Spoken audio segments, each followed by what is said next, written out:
Hello, ஆ என்ன பண்ற? சும்மாதான் வீட்ல. நீ? நானும் சும்மாதான். சாப்பிட்டியா? சாப்பிட்ட. நீ? சாப்பிட்டேன். என்ன சாப்பிட்ட? சேமக்கிழங்கு வச்சு காரக்குழம்பு. சேமக்கிழங்கா? அது உனக்கு தெரியாதுரி. உங்க வீட்ல என்னது? Egg rice. முட்டை சோறா? ஆமா.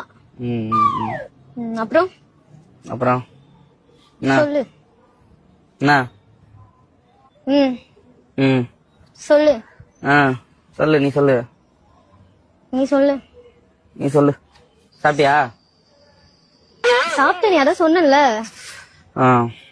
சரி, என்ன பண்ற? அதான் சொன்னேடா சும்மா இருக்கேன்னு. மாமா அது துவைக்காதமா, அது நானும் போடவே இல்ல. நான் வெளியில எங்கேயும் போகல, வீட்டுலதான் இருப்பேன். சொல்றா. சொல்றேன். என்ன பண்ற? மொட்டை மாடிதான், அதான் சொன்னல. ஆமால. சரி, சாப்பிட்டியா? சேமக்கிழங்கு காரக்குழம்பு.